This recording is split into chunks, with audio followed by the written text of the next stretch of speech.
Jusqu'à 1h sur Europe 1. Sophie Peters.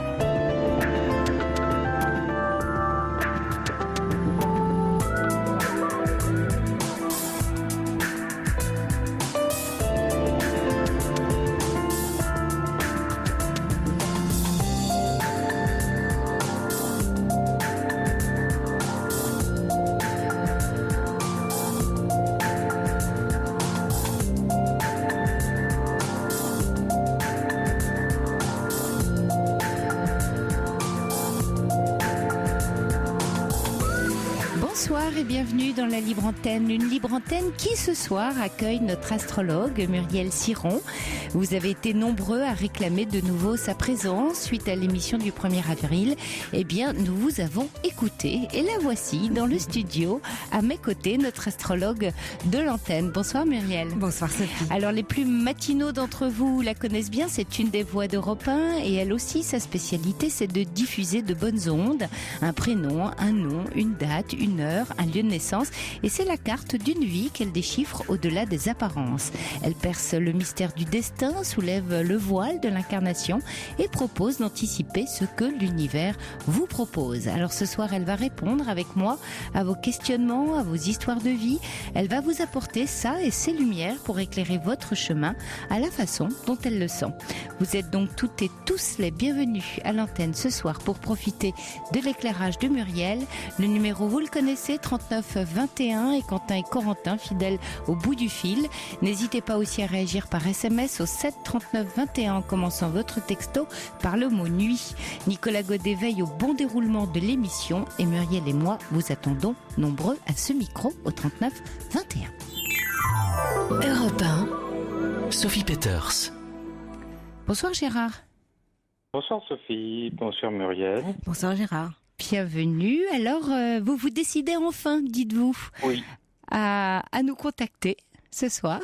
Ça n'a pas été facile. C'est vrai que j'ai mis un certain temps. Et puis, à force de vous écouter le soir, et puis de prendre conscience qu'il y avait forcément des situations bien plus compliquées que la mienne.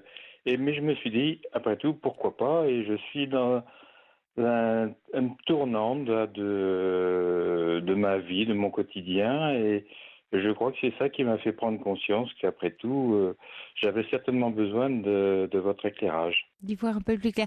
À quoi vous sentez que vous êtes à un tournant, Gérard ? Quels sont les signes qui vous indiquent que quelque chose est en train de bouger, de changer, ou qu'il y a des décisions à prendre ? Déjà, j'ai pris une décision, c'est de vendre ma maison et de partir, de quitter la région que j'habite actuellement. J'habite une très jolie région, c'est en bordure de l'Atlantique, mais pour des raisons de voisins malveillants, j'ai été obligé de... Allô ? Oui, on vous a perdu ? Non, c'est bon Gérard. Non, on avait un petit problème sur l'antenne, oui. Oui, je crois que... Il y avait une voix derrière. Une petite interférence. Mais oui, je disais donc il y a un tournant parce que... Donc vous avez pris la décision de partir, de déménager ? J'ai pris la décision de déménager, de quitter la région, la belle région que j'habite, et de plonger dans l'inconnu. Et à cela s'ajoute le fait que je suis déjà seul depuis des années, un peu par choix aussi, et donc, si vous voulez, ça vient s'ajouter à cette prise de décision où, en général, quand on déménage ou quand on a pris la décision de se lancer pour un nouveau projet, on est en général accompagné et c'est pour faire quelque chose de différent. C'est juste. Ouais. Et ça me... Ça vous pose question ? Parce que moi, ce que ça m'évoque quand je vous entends, et en même temps, quand je vous entends, j'entends bien sûr nouveau départ, mais j'entends surtout partir à la rencontre. Alors, à la rencontre de nouveaux territoires, nouveaux paysages, nouvelles personnes. Justement, le fait d'être seul et de prendre cette décision de déménager, c'est et vous me dites en plus, que vous n'avez pas de compagne actuellement. On sent une volonté de partir à la rencontre. Oui, c'est vraiment aller vers quelque chose de nouveau, mais surtout quelque chose de serein. Oui. Et je crois que j'ai perdu un peu cette sérénité, le fait d'être toujours dans le questionnement. Et vivre seul, c'est une lourde charge quand C'est on vrai. à décider de tout au quotidien, quoi. Donc, Oui, vous voulez dire de ne pas bénéficier du partage dans les bien décisions. Voilà. Oui. Et je crois que c'est aussi de cela dont j'ai besoin aujourd'hui. Mais je me rends compte que c'est une énorme difficulté à la fois de rencontrer quelqu'un dans une société où pourtant on a un tas d'accessoires qui nous permettent de communiquer en temps réel et de façon accélérée, quoi. Et ça,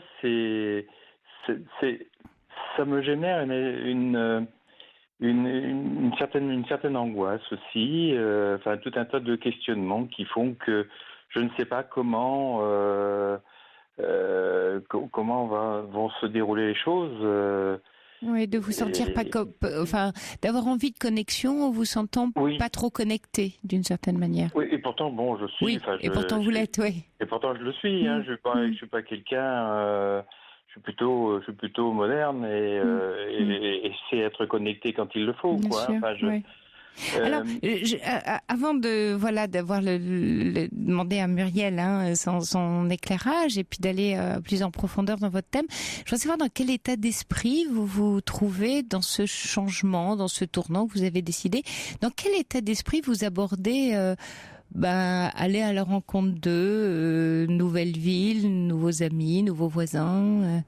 Moi, je suis un combatif, moi, donc je me suis toujours relevé de situations très très difficiles, à la fois dans mon métier autrefois quand je l'exerçais, mais aussi au travers d'une histoire. J'ai en tête une histoire d'amour qui s'est très très mal terminée et qui aurait pu qui m'a brisé à la fois intellectuellement, sentimentalement et financièrement, quoi.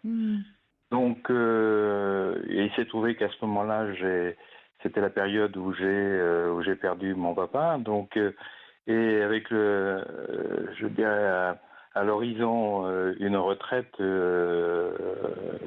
qui devait se prendre. Et tout ça m'a un peu fragilisé. Et j'ai mis ma vie d'homme entre parenthèses, justement. Bon, c'était un choix pour essayer de me reconstruire un petit peu tout ça. Mais je m'aperçois que le temps passe, le temps file vite.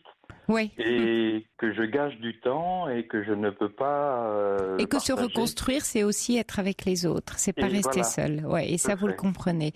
Il y a René qui demande cette région que vous quittez, c'est votre région natale ? Pas du tout. Pas du tout. Et vous allez vers quelle région, Gérard ?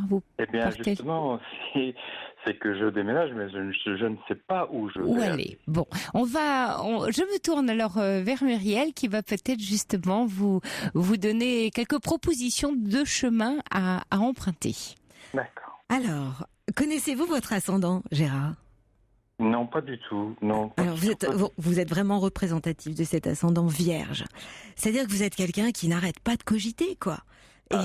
Et donc votre problème... Alors Muriel, dites-nous le signe de Gérard, parce qu'on ne le connaît pas du coup. Il est Sagittaire ascendant vierge. Sagittaire ascendant vierge. Donc, ce qui est très important pour vous, c'est que les choses aient du sens.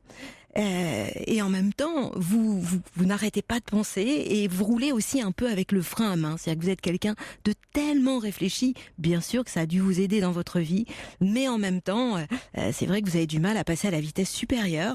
Et moi, je vais vous inviter à passer justement à la vitesse supérieure parce que figurez-vous que cette année, vous êtes dans une année de rencontres sentimentales. Donc, avant votre anniversaire, vous dites que le temps passe vite. Donc, je pense que le temps est venu pour vous qui êtes tellement sentimental. Et puis, en même temps, vous êtes un passionné, Gérard. Gérard, c'est quand même le chiffre 8. Le chiffre 8, c'est la couleur noire. Donc, ça veut dire que vous, quand vous donnez déjà tout. Et il y a de l'énergie derrière tout ça. Mais vous êtes aussi quelqu'un d'extrêmement sentimental. Et c'est vrai que quand je regarde votre thème, je vois qu'au niveau du couple, vous êtes souvent en fusion-confusion. Et qu'effectivement, c'est quelque chose qui est très marqué. Il y a eu certainement quelque chose de très très difficile à vivre sur le plan familial, mais qu'il est temps aujourd'hui de passer à autre chose, d'autant que vous êtes entré dans votre troisième partie de vie depuis vos 54 ans. Et vous êtes entré dans l'âge adulte à 27 ans. La dernière fois, j'avais expliqué, Sophie, que nous avions tous 3 périodes de vie. La période où, en fait, nous étions dans l'enfance, un peu en période de stage, un peu comme si nous devions apprendre à mieux nous connaître et à dépasser, en fait, notre thème astral avec le potentiel quelquefois difficile.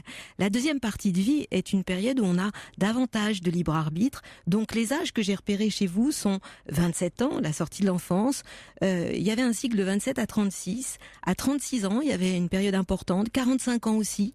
Et depuis vos 54 ans, vous êtes en troisième partie de vie, qui pour moi est celle où on devrait tous dépasser notre thème. C'est-à-dire qu'en fait, on a cette possibilité ou de régresser quand on ne travaille pas sur soi, ou de dépasser son thème et avoir un autre niveau de conscience. Et moi, je pense aussi qu'à partir de 60 ans, on a la possibilité et la chance de mettre les compteurs à zéro. Donc, Gérard, moi, mon message ce soir, c'est stop au mental et jetez-vous à l'eau, quoi.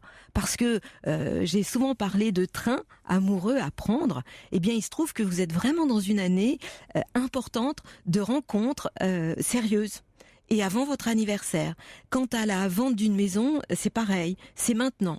Donc demain, c'est déjà trop tard. Demain, c'est aujourd'hui, voilà, Gérard. Voilà. Demain, c'est aujourd'hui. Donc, qu'en pensez-vous ? Ah, mais je vous rejoins totalement, Muriel, effectivement. Et cette dynamique de se jeter à l'eau, je l'ai. La preuve, c'est que j'ai pris la décision de plonger dans l'inconnu et d'aller au-devant des choses de façon à ce qu'elles se formalisent très rapidement, quoi. Oui. Et non, mais je me retrouve exactement dans tout ce que vous avez décrit. Je rajouterais que la vie du couple et du foyer sont essentielles pour vous et que vous avez une vraie joie de vivre. Et en fait, cette joie de vivre, vous avez besoin de la partager avec quelqu'un. La seule chose peut-être à changer, c'est cette façon d'être fusionnel avec l'autre, surtout quand vous êtes engagé. Parce que vous êtes pour moi un homme d'engagement. Tout à fait. Alors, oui. C'est quelque chose sur lequel vous pensez pouvoir travailler, Gérard, sur cet aspect fusion, donc dépendance, construction, autonomie. Est-ce que vous vous sentez dans une dynamique, quand Muriel parle de passer à la vitesse supérieure, de créer une dynamique de couple un peu différente de celle que vous avez connue jusqu'à présent, pour justement, comme disait Muriel, dépasser votre thème dans cette troisième partie de vie? Oui, c'est ce que j'essaye de faire. J'essaye de travailler un petit peu dans ce sens-là. Mais je vous cache pas que c'est pas facile. Moi qui suis d'un tempérament énergique, passionné, enfin tout ce que j'ai fait jusqu'à présent, je le fais avec passion, qui suis très fusionnel. Et c'est vrai, je retrouve tout ce que décrit Muriel. Moi, je suis très fleur bleue, très sentimental, mais effectivement, le dépasser n'est pas toujours évident. Alors, est-ce que ce serait ne pas dépasser ça, mais plutôt, vous savez, un peu comme de l'alchimie, le transformer quand on est, comme vous dites, très passionné, donc cette envie de tout partager avec l'autre qui mène à la fusion, d'avoir cette même passion, ne changer rien, mais sur le mode plus du partage. Et c'est pas grave si l'autre n'est pas entièrement d'accord avec vous, a entièrement envie de faire les mêmes choses que vous. Vous voyez cette sorte de tranquillité. C'est vous qui avez parlé tout à l'heure de sérénité. De quelle façon vous pouvez être serein à l'intérieur de vous-même pour accueillir l'autre sans avoir besoin justement de fusionner par anxiété. Oui. C'est plus une histoire de distance. Oui, je pense, effectivement, oui. C'est effectivement le travail que je fais. Et de croyance, Gérard. Oui. J'insiste parce que là, quand vous avez parlé, voilà, je suis quelqu'un de passionné, à la fois romantique, fleur bleue, mais tout ça, on a beaucoup de croyances sur soi. alors qu'on a un potentiel formidable et que ça ne vous empêche pas, bien sûr, d'être romantique, bien sûr, d'être passionné, c'est-à-dire être la personne que vous êtes, mais sur un mode un petit peu différent par rapport au mode que vous avez l'habitude d'être. Alors, je vois Marielle qui opine de la tête.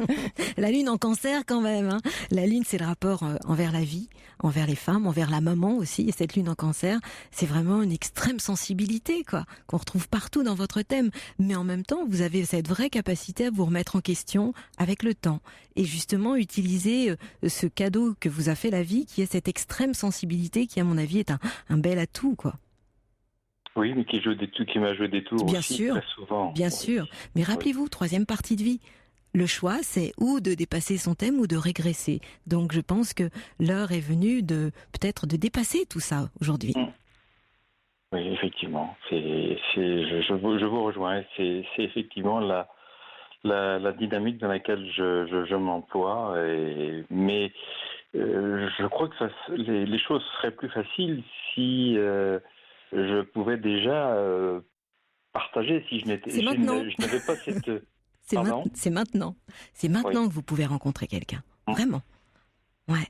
Oui, parce que vous en parlez comme si, vous venez de dire, ce serait plus facile si, presque sur un mode, bon, je dirais pas désespéré, le mot est fort, mais en tout cas, vous disiez que vous étiez combatif, mais aussi sur un mode de, de toute façon, c'est pas facile parce que, et vous décidez déjà que ça n'a pas lieu. Laissez advenir. Vous maîtrisez pas ça. Vous pouvez avoir le désir, garder le désir bien présent, mais n'essayez pas de maîtriser le fait que ça advienne. Oui. Vous voyez, ouais. C'est effectivement quelque C'est une chose nuance de taille, ouais. qui n'est pas facile toujours à maîtriser. Moi, ça, je le reconnais. Oui. C'est vrai que je suis quelquefois un peu impatient et je pense que ça rejoint ce que vous dites, quoi. Hein. C'est cette impatience et de savoir que le temps file et que la vie est un merveilleux cadeau et je crois qu'on n'a pas le droit de s'en gâcher chaque instant qui nous est donné de vivre et moi j'ai cette depuis que je suis inactif, j'ai l'impression que ça me file entre les doigts et je voudrais qu'à un moment donné ça s'arrête pour essayer de vivre un peu plus normalement. Oui, donc plus dans la construction, c'est ce que je comprends. C'est-à-dire que quand on travaille, on a un sentiment de construire, on travaille en mode projet, enfin il y a des projets, des choses à faire avancer et cet espace-là, vous avez le sentiment que ça ne construit pas. Ça construit certainement beaucoup de choses à votre insu. C'est-à-dire qu'on se construit beaucoup de l'intérieur. C'est vrai que quand on a des constructions visibles de l'extérieur, on est content parce qu'on se dit « Ah, les choses avancent ». Et donc, si je n'ai pas de choses tangibles dans mon année, c'est qu'il ne s'est rien passé. Mais la construction intérieure, elle ne se voit pas. Et elle continue tout le temps, comme la nature, dans ses cycles. Effectivement, c'est effectivement ce manque de concret que je n'ai plus autour de moi qui fait qu'effectivement que quand on est deux à le partager ou ne serait-ce qu'à le vivre au quotidien, les choses sont différentes. Et effectivement, moi étant seul quotidiennement, j'ai cette notion qui n'est plus vraiment représentative pour moi. Et c'est pas toujours facile et c'est pas toujours évident, donc. Oui, ça demande d'aller puiser en vous quelque chose de l'ordre de la construction pour pouvoir après le partager avec l'autre. Et vous voyez, quand je vous dis ça, Gérard, tout de suite on entrevoit à quoi peut ressembler un couple dans cette interdépendance, ces autonomies partagées. Parce que si ça vient de vous, vous aurez quelque chose à amener et vous n'irez pas chercher. Là, quand vous en parlez, vous attendez l'autre pour construire. Commencez par construire et l'autre viendra. Et c'est dans ce sens-là, ouais. Cette notion de couple, justement, elle a toujours été très importante pour moi et ça faisait partie de ma construction, hein, des vraies valeurs qu'on avait su m'inculquer aussi, de par mon éducation. Et à un tournant de ma vie, tout a basculé et j'ai perdu tout ça. Et la reconstruction, ma reconstruction intérieure, elle a été elle est toujours en marche, hein, mais elle est difficile, et c'est ce qui me fait aujourd'hui m'interroger sur la suite, quoi, sur le plongeon que je m'apprête à faire, quoi. Oui, sans doute. Et c'est important, Gérard, que vous puissiez laisser la place à quelque chose qui ne ressemble absolument pas à ce que vous avez vécu. Parce que le chemin est là. Bien sûr. Que, effectivement, l'idée ou l'objectif, c'est pas de reproduire, en sachant, et c'est très humain, qu'on a toujours la crainte de voir ressurgir ce qu'on a tenté, à quoi on a tenté d'échapper. Donc, c'est pas tant, et attention à cette peur, parce qu'en voulant échapper à quelque chose, la peur nous revient et nous resserre, et la vie nous resserre le mauvais plat. Donc, c'est pas tant la peur qui doit vous guider, parce que la peur n'est qu'une façon qui nous fait réagir, c'est une émotion qui nous met dans la réaction et pas dans l'action. Agissez pour vous, dans votre axe, mais ne réagissez pas par peur, hein, n'agissez pas par peur de faire les choses, même que ce soit déménager, rencontrer quelqu'un, j'ai peur d'être seule, j'ai peur de pas trouver telle maison, etc. Toute action qui est conduite par la peur n'est pas une action qui s'enracine, puisqu'elle est presque épisodique, parce qu'elle est réactionnaire. Donc c'est vraiment important d'être attentif à nos peurs, c'est-à-dire à savoir qu'est-ce qui nous guide, où est l'intention. Mais là, je vous renvoie à ce que vous avez dit au début. Moi, mon intention, c'est d'être plutôt combatif. Et puis, à ce que vous avez dit, Muriel, qui vous dit passer à la vitesse supérieure, c'est une autre façon de vous dire lâcher les peurs, finalement. Est-ce que vous faites du sport, Gérard? Ah oui. Parce que moi, c'est mon conseil. Quand je vois l'énergie que vous avez, j'ai envie de vous dire, arrêtez de cogiter, allez courir, quoi. Oui, mais j'ai beaucoup d'énergie, mais ça a toujours été comme ça. Dans mon activité professionnelle, ça l'était, et je l'ai toujours. Je fais du vélo, donc je pratique le vélo, donc où il faut beaucoup d'énergie. Donc oui, je suis quelqu'un qui s'entretient, qui prend soin de lui, qui a beaucoup d'énergie, hein. Et cette énergie, justement, je veux la rendre positive pour ce que j'ai décidé de faire, pour le plongeon que je vais faire là d'ici quelques semaines, quoi. Eh bien, plongez, Gérard. C'est maintenant. Hein, ce célèbre slogan politique, hein, maintenant c'est aujourd'hui, c'est ça me dit quelque chose. On a dû entendre ça. Le changement, c'est maintenant. Ah voilà, il y en a plein, voilà. Voilà. C'est votre propre programme politique. Merci Gérard de nous avoir rappelé et de vous être confié. Et belle route à vous. Oui, merci à vous. Au revoir Gérard. Bonsoir Sandrine. Oui, bonsoir Sophie. Bienvenue. Et bonsoir Muriel. Bonsoir Sandrine. C'est vraiment un plaisir pour moi de vous avoir toutes les deux, parce que je vous écoute et je suis intéressée depuis vraiment longtemps. Donc j'ai une chance vraiment de pouvoir discuter avec vous ce soir. Alors en fait, moi je vous appelle pour une question plutôt professionnelle. J'ai fêté avec une grande émotion le week-end dernier ma première fête des mères à 49 ans. Puisque l'année dernière, à cette époque, j'étais en pleine adoption en Colombie. Wow. De deux petites filles, de deux jumelles. Et ça a été 17 ans avec mon mari d'un long combat pour arriver à ça. Beaucoup de doutes, de difficultés, de sentiments d'impuissance pendant ces 17 années. Et puis voilà, on a réussi. On a réussi, on est vraiment comblés par deux magnifiques petites filles.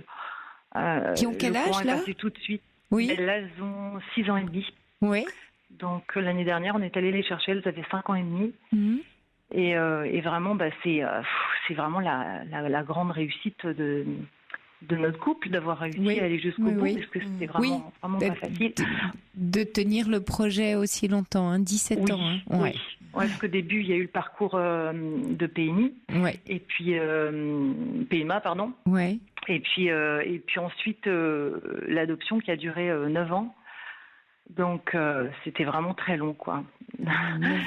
Et 9 ans. 9 ans où on n'a vécu que pour ça, vraiment. Et du coup, professionnellement, pendant toutes ces années, moi, j'ai pas forcément fait quelque chose qui m'intéressait. Et je me pose la question aujourd'hui parce que là, du coup, j'ai pris un an de congé parental pour m'en occuper parce que c'était vraiment pas facile au début. Oui, surtout avec deux. Oui. Oui, deux, avec une énergie. Oui. J'ai vraiment l'impression d'avoir deux comètes là qui nous sont tombées dessus. Je ne sais pas de quelle planète elles descendent, mais avec vraiment beaucoup d'énergie à gérer. Et puis le passé aussi, leur passé à assimiler, à gérer pour elles. C'était pas facile tous ces changements. Bien elles sûr. sont rentrées en CP directement sans parler un mot de français, donc. Oui, pour donc elles il a aussi. fallu que je pose. Oui. Ouais, ça a été vraiment une hyper adaptation, vraiment incroyable. Et elles le savent pas, mais moi dans mon cœur, je les admire je les admire. C'est beau ce que vous dites, oui. Elles le sentent. Rassurez-vous, Sandrine, elles le sentent. Je pense. Bien sûr. Je pense, oui. Ouais. Bah oui, parce on que l'entend dans votre voix d'ailleurs. Elles me le disent beaucoup, qu'elles m'aiment, qu'elles aiment leur papa, que voilà, c'est incroyable quoi. Enfin, ces derniers mois n'ont pas arrêté de nous le dire et on sent que ça vient du fond du cœur, quoi, vraiment. Et ce qui fait que la fête des mères, pour moi, ça a vraiment été extraordinaire, vraiment, parce que j'ai senti tout leur amour envers moi. Et puis chaque jour qui passe, elles me le disent. Donc jamais j'aurais pu imaginer un tel cadeau. C'était au bout de tant d'années, enfin, vraiment. Oui, dans mes rêves les plus fous, je ne pouvais pas imaginer ça. Et ces petites filles, elles sentent cette chance que vous leur donnez, votre mari et vous, de cette vie qui est possible pour elles, grâce à vous deux. Elles le savent, elles ont compris ça. Je pense. Ouais. Je crois que oui. J'ose pas le dire parce que je peux pas parler à leur place. Mais... Non, c'est ce qu'on comprend dans leur comportement en tout cas. Ouais. En tout cas, elles apprécient tout ce qu'on leur offre. Elles me disent toujours, maman, t'es gentille, tu nous fais plein de surprises, plein de cadeaux. C'est vrai, je leur fais faire plein de choses. Puis du coup, cette année, comme je me suis arrêtée de travailler, j'ai pu vraiment m'en occuper à 300%. Et puis bon, pour les aider à parler le français. Ouais. Oui, voilà, pour s'intégrer. Je leur ai fait faire du sport, de la danse, parce qu'elles sont passionnées de danse. Enfin, bon. Et puis du basket et de la gymnastique pour chacune, un petit peu les séparer aussi, qu'elles aient leur sport aussi en dehors. Donc elles ont vraiment apprécié tout ce qu'on leur a proposé, quoi. Vraiment, c'est bon. Enfin, c'est un cadeau, c'est le cadeau de ma vie, quoi. C'est extraordinaire. Ouais. Et j'imagine celui de mon mari aussi. Oui, et j'imagine que ce cadeau, du coup, vous offre, vous ouvre plutôt à des nouveaux possibles. C'est comme le fait d'être comblé, d'être moins en quête où vous teniez sans doute en force. Ça doit ouvrir les vannes de nouvelles envies pour vous de réalisation, parce que c'est une réalisation déjà là. Oui, parce que pendant toutes ces années, je me suis pas sentie sur mon chemin, à vrai dire. Je c'est un chemin d'attente. Quoi. C'est un chemin d'attente, c'est un chemin qui tendait vers. Ouais. Et puis avec mon mari, on y allait, mais que d'énergie, c'était à l'arrache tout le temps, enfin pour tout quoi. Et durant ces années, d'ailleurs, on a construit notre maison tout seul pendant 9 ans pour pas sombrer dans le désespoir, parce qu'il fallait un projet, on s'est dit voilà, on va se faire une maison pour les accueillir avec un grand jardin, enfin bon. Et on a tenu quoi, vraiment à l'arrache. Ouais. Et en se disant on n'y arrivera jamais. Et puis là, le téléphone a sonné la dernière année, puisque on était à notre 2e agrément. Donc c'était là ou jamais quoi. Et du coup, j'ai vécu là depuis qu'elles sont arrivées. Donc on est rentré de Colombie l'année dernière mi-juin. Donc là on va fêter la première année en France.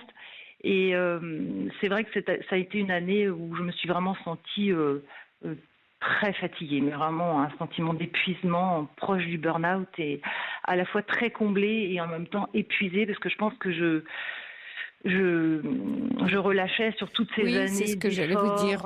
Mais oui, vous avez tenu en force. C'est un peu comme un marathon, la dernière ligne droite. Oui, c'est complètement. Comme un aboutissement. Et quand on aboutit, souvent on a effectivement, paradoxalement, une certaine fatigue de quelque chose qu'on a porté longtemps, ce qui est votre cas. C'est ça. Oui. vraiment. Et puis elles avaient une telle énergie que puis le rôle de maman comme ça de 2 comètes qui me tombent sur la figure, c'était vraiment tout le monde. Quand on est arrivé là-bas, on nous a dit oulala, c'est vous qui venez les chercher, oula, bon courage. Parce qu'elles ont une énergie débordante, quoi. C'est vraiment, elles sont extraordinaires. Moi, je les admire pour ça, mais c'est vraiment des moteurs de Ferrari. C'est ce que la prof de danse me disait aussi, et il a fallu gérer ça en rentrant quand même très très fatiguée parce que ça a été compliqué là-bas, très très compliqué.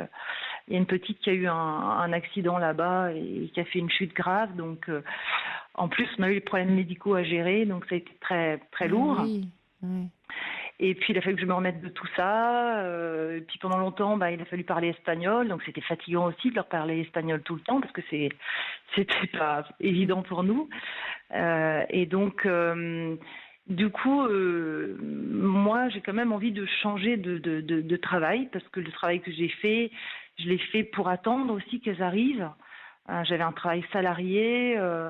Donc en fait, tout était une question d'attente. Comme dit René, toute votre attention était focalisée sur un but, devenir mère. Aujourd'hui, le but est atteint et maintenant, que vais-je faire ? Oui, parce que je voudrais aussi qu'elle, comme mon travail ne me comblait pas vraiment, on va dire, maintenant je voudrais aussi qu'elles aient quand même une maman qui se plaît aussi au travail pour leur montrer aussi que la vie, il y a des choses intéressantes. Voilà, pour avoir votre plaisir au travail et pouvoir le communiquer. Vous avez raison. Oui, c'est ça l'idée. Pas qu'elle ait une maman qui traîne des pieds. Bien sûr. En fait, moi, je suis médecin, en fait, salarié. Oui. Voilà, dans le domaine de la transfusion sanguine. Et j'ai fait ça parce que pour l'adoption, on me demandait d'être salarié, on me demandait d'exercer à temps partiel. Enfin bon, il fallait vraiment rentrer dans les cases. Mais voilà, donc ça a duré 13 ans. Je me suis un peu essoufflée. Et quand vous avez eu ce projet de faire médecine, que vous avez réussi, qu'est-ce que vous imaginiez à l'époque de vos 20-25 ans ? Ce que serait votre vie de médecin ? C'était quoi votre rêve en faisant médecine ? En fait, je voulais faire psychiatrie, en fait. Eh bien, elle dit oui, Muriel. Oui. Et puis en fait, ça s'est pas fait parce que j'ai eu un petit coup de mou à ce moment-là, passer le concours de l'internat, ça m'a semblé difficile. Je suis arrivée un petit peu essoufflée en 6e année, au moment du choix de l'internat. Et puis maintenant, j'ai passé un diplôme d'homéopathie et puis finalement, après, comme j'ai pas réussi à avoir d'enfant, il a fallu choisir une autre façon de travailler. D'accord. Et maintenant, on me pose la question, puisque en fait, il y a peu de passerelles en médecine, donc tout ce qui est psycho, c'est un peu compromis, on va dire. Je me posais la question récemment, est-ce que je réenvisage des études, mais en passant par la voie de la psychologie, en fait, c'est-à-dire retourner à la fac. Alors, retourner à la fac, où il y a plein d'autres formations aujourd'hui qui ne sont pas forcément universitaires, à la faculté, qui donnent lieu à des diplômes d'État. Donc ça, il faut que vous fassiez un peu une recherche, mais en psychothérapie, en psychoclinique, vous avez aujourd'hui... alors après, il faut faire le tri, il faut faire faire des formations qui donnent des diplômes qui permettent d'exercer. Donc, il va falloir faire un petit tri, mais vous pouvez tout à fait vous former ou même faire plusieurs formations et démarrer à côté des activités en cabinet ou en clinique. Ayant déjà le titre de médecin, pour vous, ça va vous faciliter la tâche parce que vous pouvez tout à fait aller en clinique, en psychiatrie, en étant attaché, même sans spécialité, parce que à côté, vous êtes en formation en psychopathologie. Donc, vous faites un DU. Demain, vous faites, en ayant votre diplôme de médecin, vous allez... il y a des DU, vous savez, des diplômes universitaires sur 1 an ou sur 2 ans en psychopatho.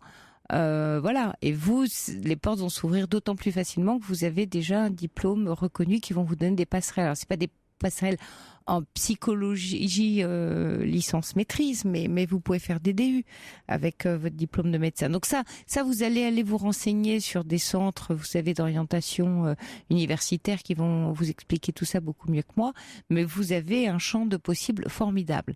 Alors vous savez ce qu'on va faire, Sandrine, on va regarder un peu votre thème, ce que dit votre thème. Muriel va regarder parce que je vois qu'elle a tout à fait hâte de vous parler parce qu'elle dit la psy, oui, bien sûr, dit Muriel. Vous êtes extraordinaire en tant que thérapeute déjà.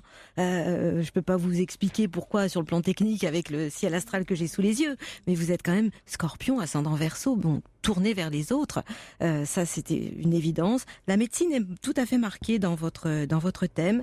Et vous aussi, vous êtes sorti de l'enfance à 28 ans.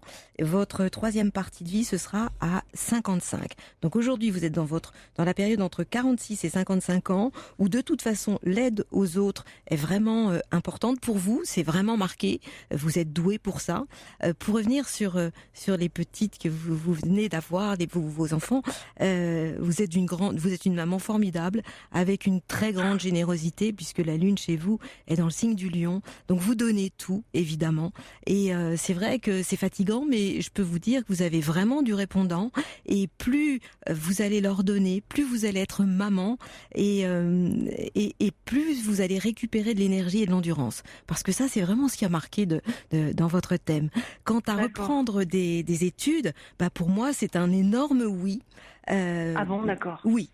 Mais alors je vous pousse complètement. La médecine est marquée en troisième partie de vie, c'est à partir de vos 55 ans, la troisième partie de vie pour vous. La médecine est toujours là, mais le besoin d'aider les autres peut-être d'une manière différente, peut-être plus avant-gardiste aussi, je dirais, des nouvelles thérapies. En tout cas, moi je dirais qu'il y a une vraie ouverture par rapport à la médecine et plus que la médecine.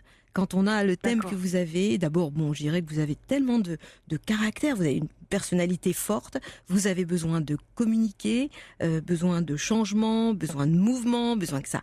Vraiment, et votre vie est une vie de transformation, de recommencement, de rupture avec le passé. Ce que je vois, c'est que vous êtes à la fois quelqu'un de très stable, solide, sérieuse, et en même temps, vous avez besoin que les choses bougent. Et il y a de la joie de vivre aussi derrière tout ça. Donc, une vie trop linéaire pourrait vraiment vous ennuyer. Oui, ouais. Donc, je dirais que vous avez vraiment le répondant pour ça. Maintenant, quant à votre année, eh bien, c'est une année, si vous vouliez aller vers j'irai pas jusqu'à une reconversion, parce que pour moi, c'est une continuité de ce que vous êtes déjà. Eh bien, sachez que c'est une année, en ce moment, jusqu'à votre anniversaire, le 29 octobre, c'est une période de changement absolument favorable qui va continuer à partir du 29 octobre jusqu'à la fin de l'année, puisque vous êtes dans une période d'avancement sur un plan personnel, avec vraiment projet de carrière tout à fait favorable jusqu'à la fin de l'année. Quant à l'année prochaine, c'est une période d'avancement, d'ouverture, de communication, d'expansion. Donc, ne perdez pas de temps, c'est maintenant pour vous aussi. D'accord. Avec toute cette dualité aussi qui se voit, qu'est-ce que je fais pas, parce que ça aussi je le vois. Oui, parce que c'était par rapport à mes filles en fait. Je comprends. Je me disais qu'en reprenant des études, ça allait me demander quand même beaucoup d'investissement. C'est vrai. Et du coup, j'avais peur de perdre, je bois chaque seconde que je vis avec elles et je me dis, si je m'investis dans des études à nouveau, je vais pas être aussi présente pour elles et je vais peut-être rater aussi les premières années qui me sont si précieuses. Et c'est pour ça que j'étais dans ce dilemme en fait qui m'a poussée à appeler, parce que je me dis soit je reprends un travail, on va dire un petit peu plus alimentaire, et puis je me consacre à elles beaucoup le maximum après dès que je suis rentrée à la maison. Ou alors je me lance à nouveau dans des études, mais ça va me prendre beaucoup de temps et je vais être moins présente avec elle, moins profiter aussi. Oui, Sandrine, je me permets d'intervenir parce que là vous êtes dans des croyances. C'est parce que vous gardez un souvenir de vos études de médecine qui étaient très preneuses en termes de temps d'études. Ce que vous envisagez de faire est d'abord parce que vous avez aussi des capacités d'apprentissage importantes. Aujourd'hui, vous avez énormément de formations à la fois pour adultes dans ces domaines-là, qui peuvent être compatibles avec un métier à côté. Donc, qui plus est avec des enfants. Donc, faut vraiment que vous renseigniez parce que vous aurez beaucoup plus de temps libre pour vos filles en étant en formation qu'en travaillant. Hein. Oui. Donc si vous voulez et si vous pouvez vous le permettre financièrement, non seulement Muriel voit que que c'est idéal pour vous, mais même sur un plan d'organisation en entendant votre besoin de maman d'être assez présente, tout en abordant un nouveau tournant.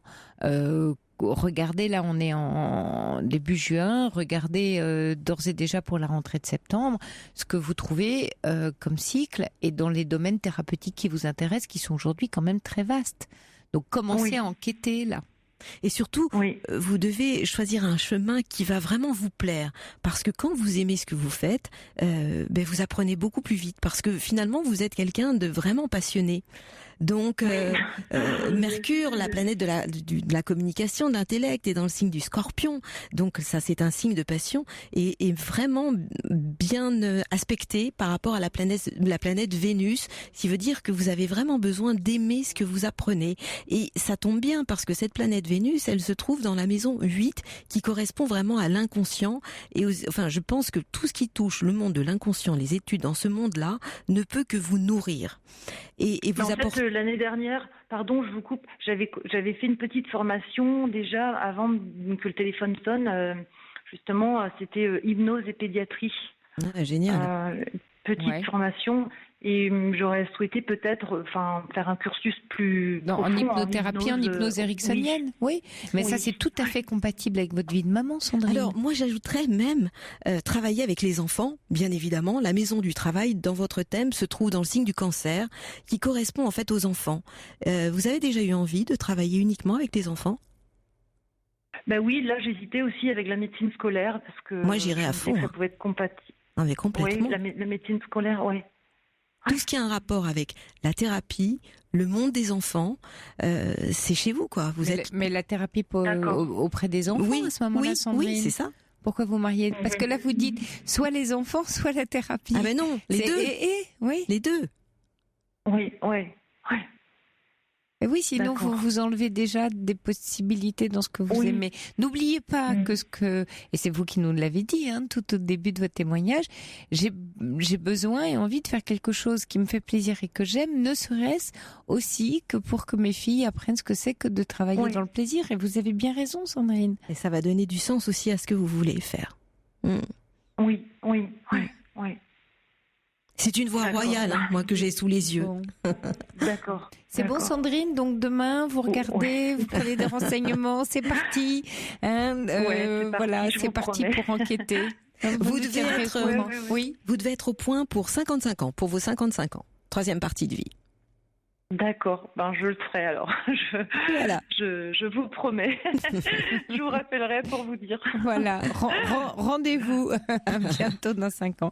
Merci Sandrine de nous avoir appelés. Merci à vous. Route à vous. Vraiment, merci pour votre éclairage. C'était vraiment magique de pouvoir parler avec vous deux. Merci Sandrine, bonne nuit. Merci, bonne nuit à vous. Au revoir. Au revoir. Jusqu'à 1h sur Europe 1, Sophie Peters. Bonsoir Morgane. Oui, bonsoir. Alors Morgane, on s'était eu il y a 1 an et demi, c'est ça ? Vous hésitiez sur la poursuite de vos études ? Oui. Et vous les avez reprises dans le cadre d'une reconversion ? Exactement. En fait, j'ai mené 4 ans d'études en alternance. Oui. Dans la communication notamment, je venais de la relation client et je voulais me réorienter dans le domaine de la communication. Oui. Et en fait, c'est sur mon avant-dernière année d'études où j'étais pas très sûr et c'est pour ça que je vous avais appelé. Donc voilà, j'ai poursuivi ces études au moins jusqu'à l'obtention d'un diplôme que j'ai eu en juin de l'année dernière. Et voilà, et là ça fait depuis septembre que je ne travaille plus, enfin en tout cas plus à temps plein, et où malgré malgré le fait d'être allé jusqu'au bout de mes études et de pouvoir avoir un premier pied dans le milieu professionnel de la communication, je trouve pas la motivation et la force en fait en moi pour démarcher des entreprises et pour concrétiser en fait le projet que j'ai fait il y a 4 ans. Vous pensez que qu'est-ce qui bloque, Morgane ? J'ai vraiment l'impression de rester dans cette entre-deux-vie entre ma vie d'avant et la vie nouvelle qui pourrait potentiellement m'attendre ou qui est déjà là, je sais pas. J'ai l'impression que j'attends comme. Est-ce qu'il y a quelque chose que vous voulez pas quitter ? En fait. Vous pensez qu'il y a quelque chose que vous voulez pas quitter ? qui serait douloureux? Parce que c'est difficile, les transformations dans la vie. On est très attaché à ce qu'on a développé pendant un certain temps. Est-ce que c'est ça qui bloque? C'est peut-être ça, oui, effectivement. Parce que ça se retrouve aussi pas que dans le milieu professionnel. Ça se retrouve. Enfin, je retrouve cette sensation-là aussi dans ma vie personnelle, notamment parce que il y a 6 ans maintenant, j'ai une histoire avec quelqu'un qui a duré 1 an et demi et dont j'étais très très amoureux, mais en fait ça s'est pas concrétisé et j'ai mis vraiment très très longtemps pour m'en remettre et passer au moins à autre chose. Et du coup, en fait, je sais qu'aujourd'hui, je repense souvent à cette histoire, un peu trop souvent à mon goût. Je repense à cette histoire avec des regrets et en ayant l'impression de ne pas avoir... Donc il y a une envie d'aller de l'avant, mais il y a un hameçon, il y a un passé qui ne passe pas. Vous savez, Morgane, on va démêler les fils juste après les informations. On se quitte quelques instants et on se retrouve avec Muriel pour explorer votre thème. À tout de suite. À tout de suite. Jusqu'à 1h sur Europe 1. Sophie Peters.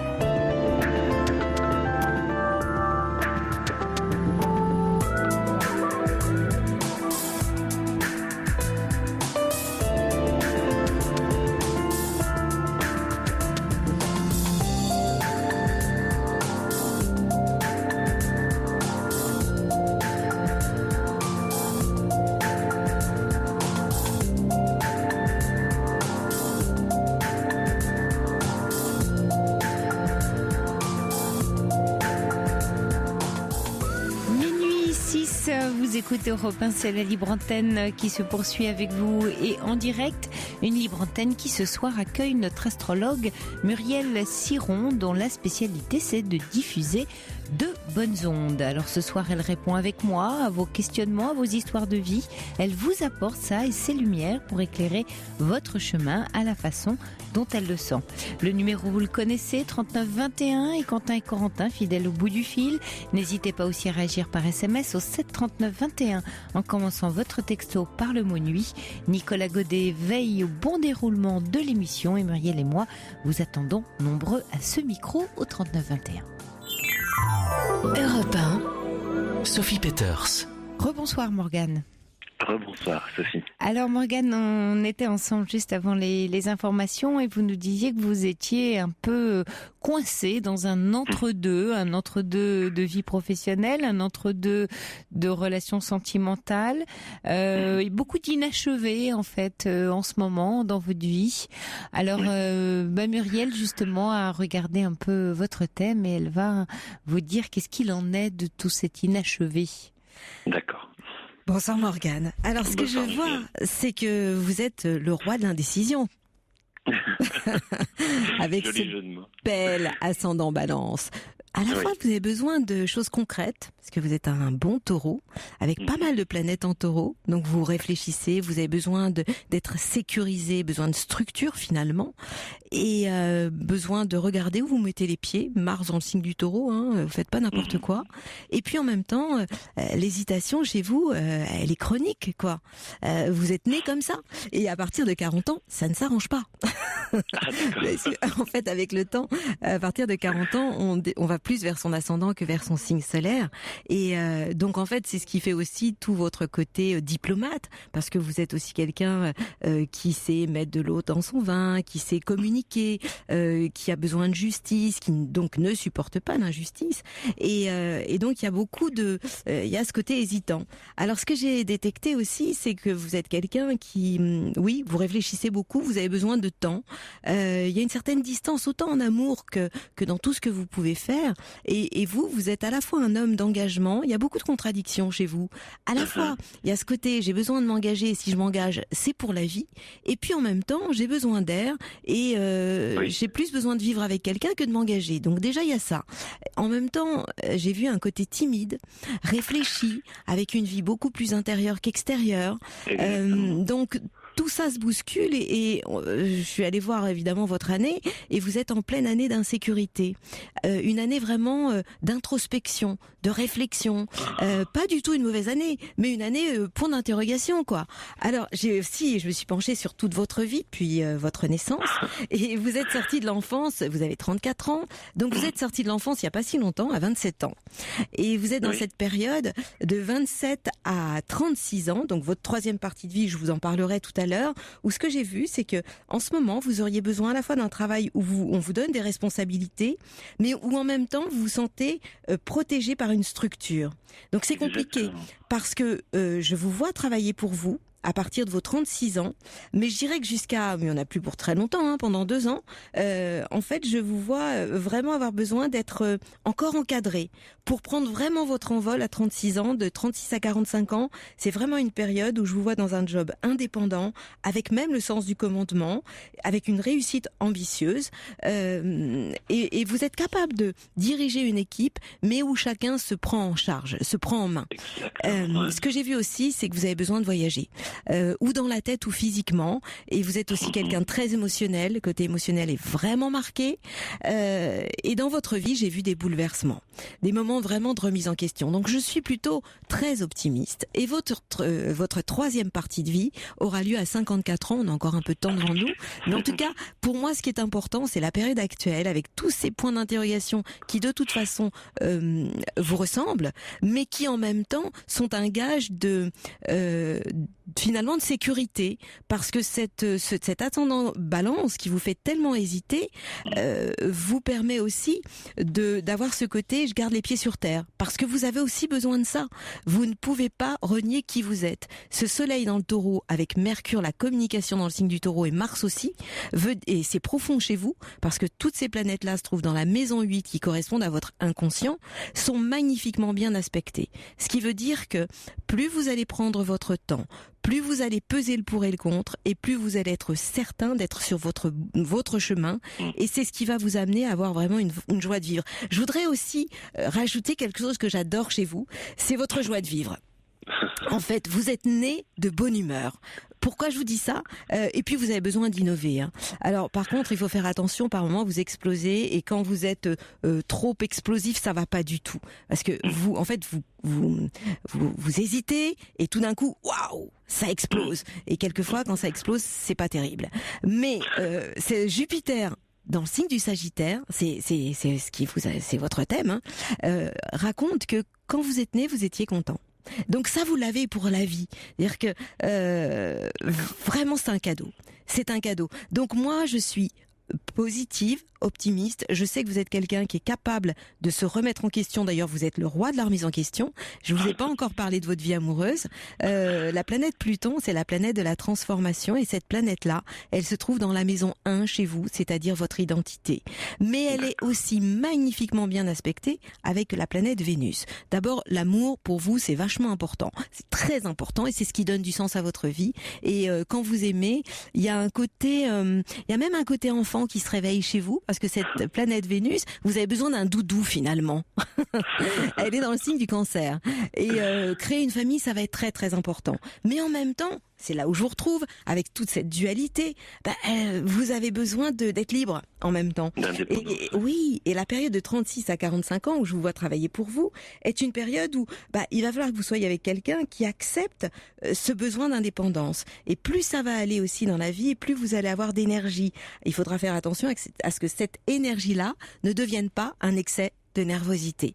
Voilà ce que je peux vous dire rapidement en regardant ce ciel avec une lune dans le signe du Bélier. La lune, c'est votre rapport envers la vie, envers les femmes, envers la mer aussi. Et le Bélier, c'est vraiment je fonce. Donc vous voyez votre contradiction ? À la fois je fonce, en même temps quand je fonce ça me fait du bien, et en même temps j'ai besoin de peser le pour et le contre. Donc vous êtes un kaléidoscope de tout ça. Voilà. Merci.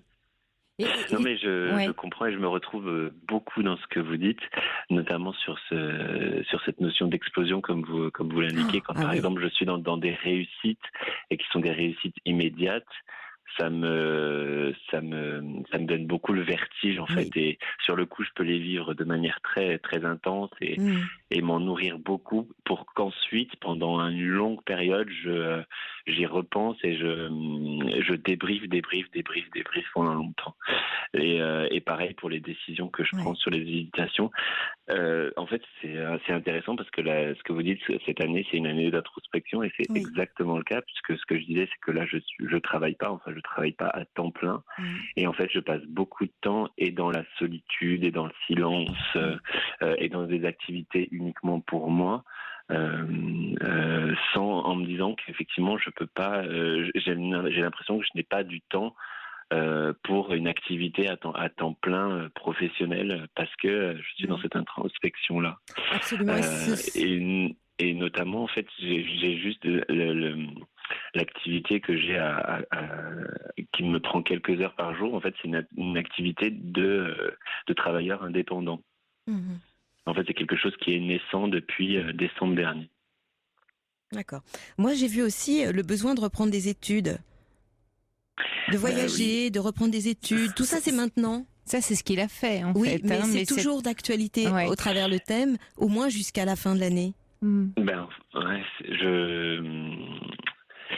Je sais pas trop, parce que dans l'immédiat, il y a rien de concret qui se fait, mais en fait, j'ai vraiment l'impression que je sais pas encore quel métier exact je veux faire. D'accord. En tout cas, j'ai toujours cette impression de pas savoir, avoir suffisamment appris. Est-ce que Morgane, quand vous êtes dans ce sentiment de ne pas savoir, c'est lié à des peurs, à la peur de se tromper, de faire le mauvais choix, comme vous hésitez beaucoup, Muriel parlait de contradiction. Est-ce que c'est lié à une forme d'anxiété de dire, et si je prenais la mauvaise route, et qu'est-ce qui me dira que je suis sur la bonne finalement ? C'est aussi une question de légitimité. J'ai l'impression de pas être légitime de pas être légitime. Là, par exemple, quand je réfléchis au monde de la communication dans lequel je devrais travailler, j'ai souvent l'impression de pas savoir entièrement, en fait, de pas être complet dans ce que je sais, dans ce que je peux proposer professionnellement. Alors vous savez, Morgane, comment ça entre guillemets se soigne, la légitimité, c'est-à-dire ce qu'on appelle le syndrome de l'imposture, mais tout simplement par l'action, par le fait en fait, la légitimité, on la gagne en faisant, en étant dans l'acquisition un peu de ces lettres de noblesse. Et plus on fait, plus on prend confiance et plus on se sent légitime. Donc c'est normal que, ayant fait une formation et débutant un nouveau cycle, vous ne soyez pas légitime dans la nouveauté. Vous ne pouvez pas l'être. Pas tout de suite. Mais cette légitimité, vous allez vous la donner en relevant des défis, vraiment en prenant des actions, en faisant autant de choix qui vont vous permettre d'exercer la compétence que vous souhaitez développer. Oui, je comprends. Et là où, du coup, ce que disait Muriel par rapport au fait d'être très hésitant, c'est que justement, ça vous bloque. Je me bloque moi-même dans l'action, parce que du coup, j'hésite beaucoup quand je vois des offres d'emploi. Je vais vraiment les décortiquer jusqu'à me dire c'est pas ce poste-là qu'il me faut, et en même temps je sais pas exactement lequel je veux. Et Muriel disait aussi que je suis capable de gérer des équipes. Oui, je l'ai fait par le passé. Je sais qu'aujourd'hui j'ai pas totalement envie de retomber dans un poste de manager. Et c'était intéressant qu'elle me disait que Muriel dise il me faut un poste à responsabilité, mais dans une structure qui me protège, parce que c'est exactement. Mais c'est sans doute cette structure qui vous donnera la légitimité, Morgane. Quand vous êtes comme ça en pleine contradiction, un peu perdu, que vous regardez vos offres d'emploi, essayez de repérer quels sont les éléments qui pour vous sont porteurs de sécurité, parce que vous êtes dans un moment où vous avez besoin de vous créer de la sécurité. Donc ça peut être telle entreprise ou tel type de poste. Il faut que vous ayez des critères et que vous fixiez des critères en fonction de cette introspection que vous menez actuellement sur vous-même, c'est-à-dire en lien avec la connaissance de vous-même. D'accord. C'est ça qui va compter pour vous. Je peux vous rajouter quelque chose, Morgane. Je vois vraiment quelque chose qui s'ouvre pour vous l'année prochaine, avec des déplacements possibles sur le plan professionnel, avec une continuité à partir du mois de mai, votre anniversaire. Donc c'est vraiment une période de changement totalement favorable, d'aide, de protection et une grande amélioration sur le plan financier. Et tout ça déjà à partir de janvier de l'année prochaine. Et ça va continuer, je suis partie jusqu'en mai de l'année 2019. Ah d'accord. Okay. Donc, oui, jusqu'aux 36 ans. Oui, et puis après, je vous vois pouvoir être vraiment indépendant, totalement indépendant. D'accord. J'avais une dernière chose. Oui, vous disiez que peut-être vous voyez encore des études. Alors, je ne sais pas si c'est un rapport ou non, mais je suis danseur depuis 4 ans. Enfin, je prends des cours de danse et j'en prends vraiment beaucoup. Formidable. Beaucoup depuis un moment, et ça continue en fait. Formidable. Donc je ne sais pas si ça peut se rapporter à ça. Oui. Oui, cet ascendant balance, c'est le côté artistique. Hein. Le côté artistique est vraiment marqué chez vous. Qui dit études dit apprentissage, quel que soit le domaine, Morgane. Oui. Okay. Bonne route à vous, Morgane, et bon choix surtout. Moins peut-être d'hésitation, de contradiction, avec un peu plus de sécurité dans vos critères. Rien qu'à vous. D'accord. Merci de votre appel, Morgane. Merci à vous, Sophie et Muriel. Au revoir. Jusqu'à 1h sur Europe 1. Sophie Peters. Bonsoir Gabriel. Bonsoir Sophie. Bonsoir Muriel. Bonsoir Gabriel. Alors Gabriel, vous m'avez envoyé un message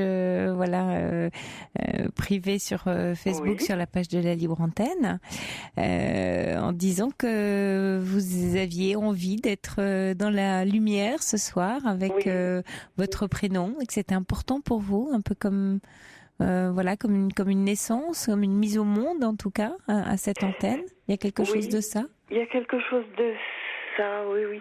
C'est témoigner de ce qui m'arrive depuis, disons, 2 ans, où je me sens vraiment sur mon chemin de vie, d'évolution. C'est la raison pour laquelle j'avais envie d'avoir le regard de Muriel Ciron sur mon chemin. Il y a 2 ans, j'ai appris que j'avais une sclérose en plaques et ça m'a remis sur mon chemin de vie. Alors, je ne suis pas en train de dire que c'est merveilleux d'avoir une sclérose en plaques, loin de là. Mais il y a eu quelque chose qui s'est déclenché dans arrêter de vouloir à tout prix parce que les choses n'arrivaient pas. Et progressivement, très progressivement, j'ai découvert qui j'étais au fond de moi, arrêter de penser, d'intellectualiser. Oui, parce que votre corps vous a réclamé, votre corps vous a réclamé une présence à vous-même. Et là, vous n'aviez pas d'autre choix que de plus être dans le mental et de vous connecter à ce corps qui a dit voilà, je suis là, je souffre et il va falloir que tu t'occupes de moi. Voilà, et je m'en suis occupée. Je m'en suis occupée, j'ai commencé par quitter mon compagnon qui ne souhaitait pas vivre avec quelqu'un qui avait un problème de santé comme celui-là. Je suis repartie dans ma région d'origine. J'ai repris une profession de santé que j'exerce depuis une 30aine d'années.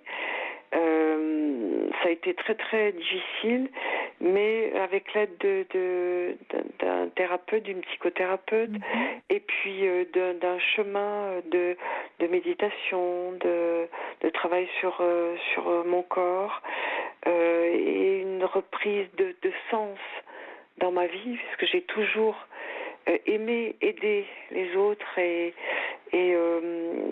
dans ma profession, c'était ce que je fais. Oui. J'ai repris une formation d'hypnothérapeute ericksonienne cette année. Et là, j'ai vraiment retrouvé du sens à ma vie. Ma sclérose en plaques est stable. Et à partir du moment où j'ai lâché mes valises, il y a plein de choses qui se sont ouvertes. Comme si votre corps vous avait remis dans votre vie, enfin dans celle connectée à votre âme, et qu'avec ce compagnon vous étiez pas sur ce bon chemin pour vous. Non. Ou en tout cas pas pour les bonnes raisons pour vous. C'était pas les bonnes raisons. J'ai cru que c'était les bonnes raisons. Bien sûr. Et je le regarde je regarde ce que j'ai fait avec tendresse. Je ne regrette pas parce que je crois qu'il fallait vraiment que je fasse ça. Cette expérience-là, bien sûr. Je la vive. Et je traverse ce chagrin et ces difficultés pour advenir au monde d'une autre façon. Et cette façon-là, elle fait que ma sclérose en plaques est stable. Et qu'il y a 6 mois, j'ai rencontré un compagnon à la boîte aux lettres. Parce qu'il habite dans la même résidence que moi, à quelques étages de différence.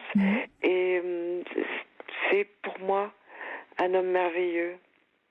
C'est un signe, ça, hein, la rencontre comme ça, la boîte aux lettres, comme un messager sur votre route. Et tout s'installe comme ça. Depuis que finalement vous avez lâché quelque chose qui avant passait en force avec le mental. Oui, c'est ça. Vous avez, votre corps vous a appris l'accueil dans tous les domaines d'ailleurs, y compris le domaine amoureux, manifestement. Oui, il y a une ouverture et je suis heureuse d'être devenue qui je suis devenue et encore en devenir. Ce qui est magnifique, c'est cet espoir d'avancer encore avec mon corps, avec mon esprit et aussi avec mon âme. Parce que je me suis ouverte à cette idée que j'avais une âme et que j'avais une belle âme. J'en suis là et j'ai confiance. Il y a quelque chose de plus grand que moi. C'est ma croyance. Hein. J'entends bien que ça puisse hérisser ou laisser parfaitement indifférent d'autres personnes, mais moi, ça me donne une joie et quelque chose de profondément serein. J'ai une confiance dans ce que la vie peut m'apporter. C'est que vous êtes en train de lâcher l'ego, Gabrielle. Effectivement, de vous rapprocher de l'âme. Et quand vous dites qu'il y a quelque chose de plus grand que moi, vous parlez de l'être qui est relié au monde. On l'est tous, mais on ne le ressent pas forcément. Et quelquefois, on est très enfermé dans nos prisons intérieures. Donc, on n'a pas accès à cette reliance pour toutes sortes de raisons. Et parce qu'on a besoin de vivre ces expériences d'enfermement pour aller vers l'ouverture. C'est vrai, c'est une traversée. Et souvent, je dis ça souvent aux patients que je vois, et souvent c'est difficile d'envisager d'avoir une traversée dans du chagrin. Parce qu'on a peur d'être submergé souvent. Parce que c'est ce dont j'avais peur. Oui, c'est juste. Mais en même temps, c'est possible de flotter sur cet océan de larmes et de ne pas couler. Oui. Même s'il y a juste un petit doigt qui se tend vers le ciel, il y a quelque chose qui s'amorce. Et c'est à ce moment-là que j'ai pu commencer à me laisser porter sur mon océan de vie et non plus essayer de ramer dans un sens qui ne m'était pas propice. Oui, de faire l'expérience qu'on est porté quand on lâche. Voilà. Oui. Et il s'est passé des choses très particulières aussi avec les patients. Ne se sont pas présentés les mêmes patients qu'auparavant. Je suis pas étonnée. Et oui, parce que finalement, c'est dans la rencontre. C'est ça. Oui. C'est ça. Et c'est là où vous en êtes. Oui, c'est là où j'en suis. Et donc, et un peu comme un Sherpa en montagne, c'est l'école et les endroits que vous avez franchis et dans les chemins parcourus. Et il y a quelque chose comme un signe où on vient chercher le chemin à cet endroit-là, parce qu'on sait qu'on va le trouver là. Et il y a eu, je dois dire, je suis extrêmement reconnaissante aux personnes qui m'ont aidée sur mon chemin, à la fois la psychothérapeute avec laquelle je continue de travailler, qui a une formation complémentaire avec Marie-Lise Labonté, qui travaille en mouvement de libération des cuirasses. Et puis j'ai eu la chance de rencontrer Guy Corneau. Oui. Il y a 2 ans, j'ai fait un séjour Vivre en santé avec lui. Ah oui, quelle chance. Je ne savais pas ce que c'était que la créativité.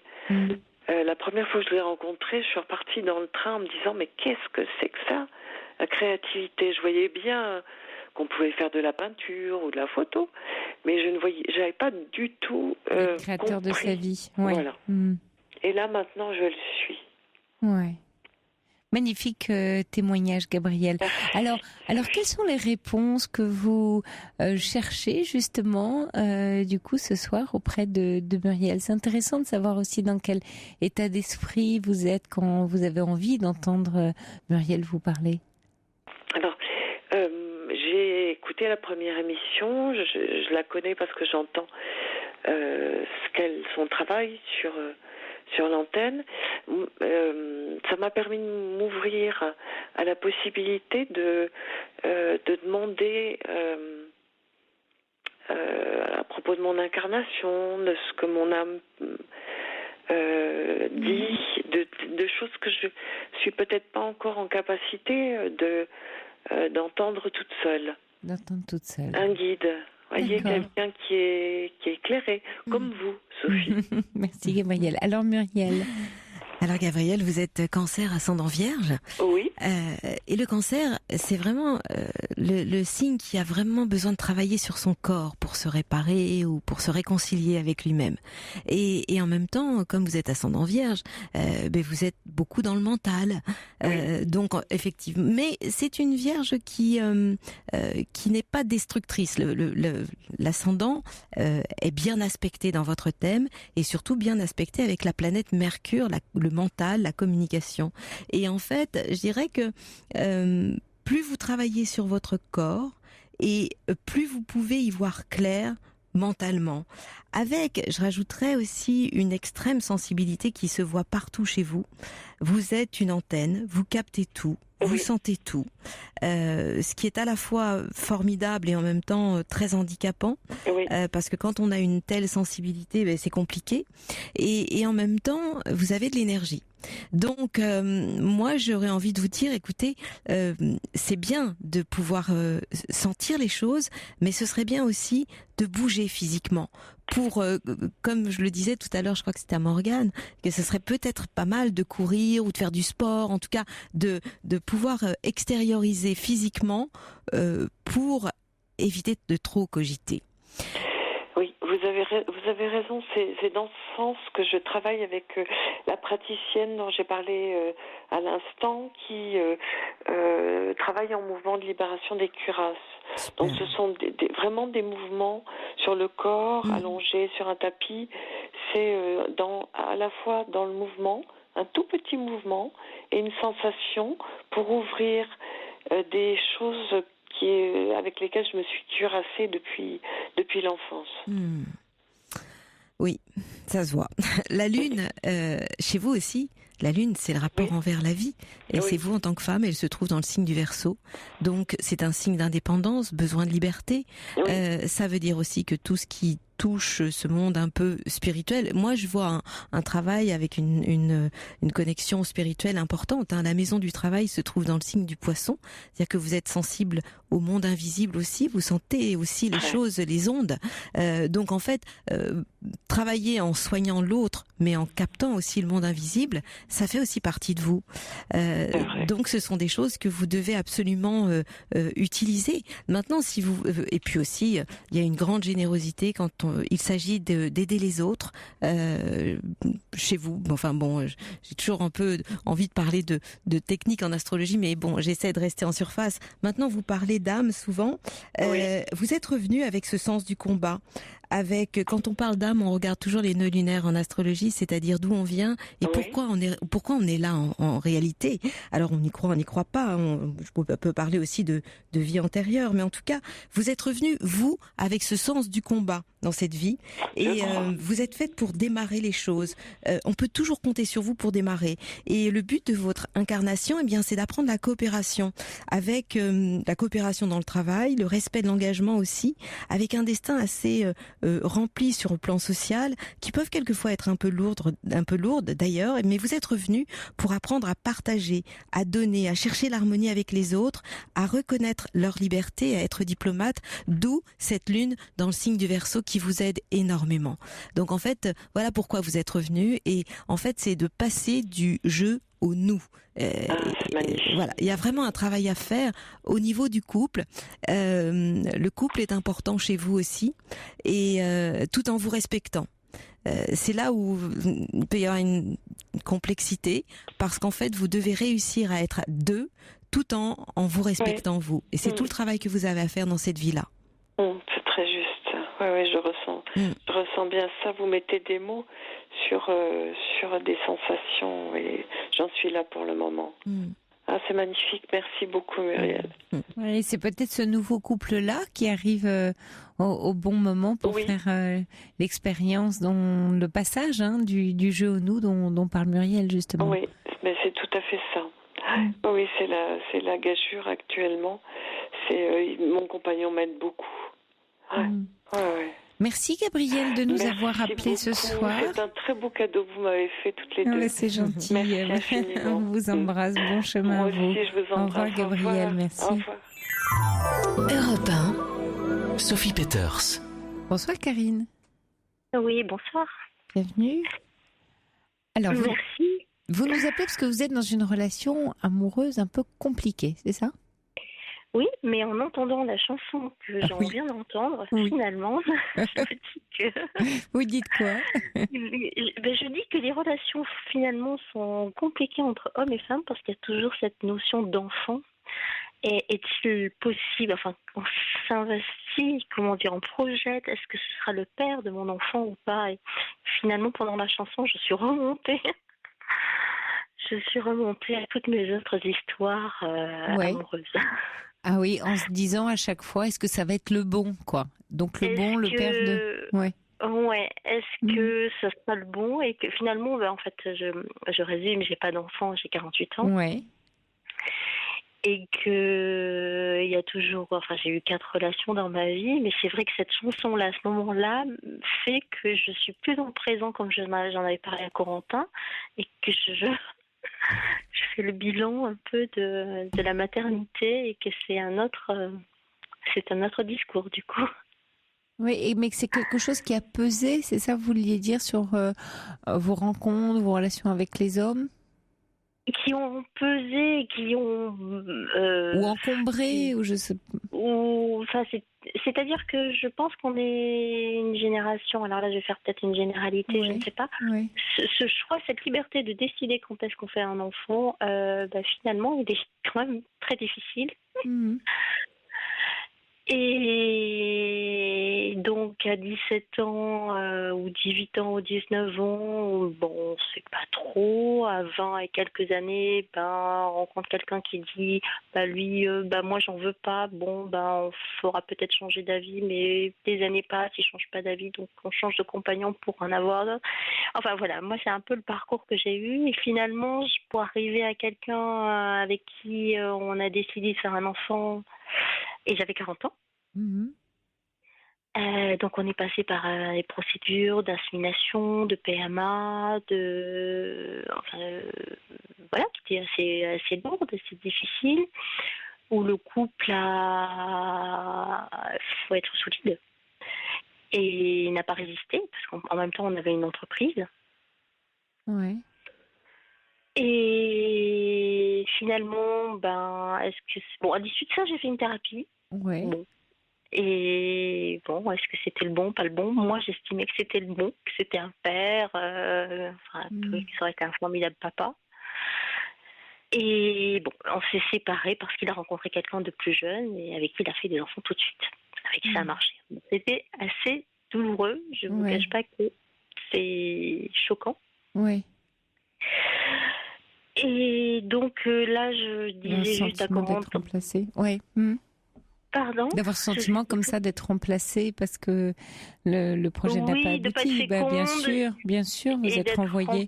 Bien sûr. Parce qu'on avait aussi dit que si ça fonctionnait pas, vu l'âge, on était tous les deux assez âgés, on n'avait aucun problème, tout fonctionnait très bien.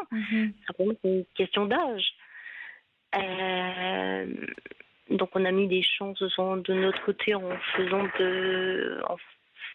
procédant avec la médecine, mais ça aurait pu venir aussi tout à fait naturellement. Bon. Et d'être remplacé, c'est un peu difficile. Donc on avait dit qu'on adopterait éventuellement. Et ça s'est pas fait. Et voilà, il faut être très très très solide dans un couple. Et il y avait une culture différente. Ils venaient d'un autre pays. Et... il faut pardonner, c'est difficile.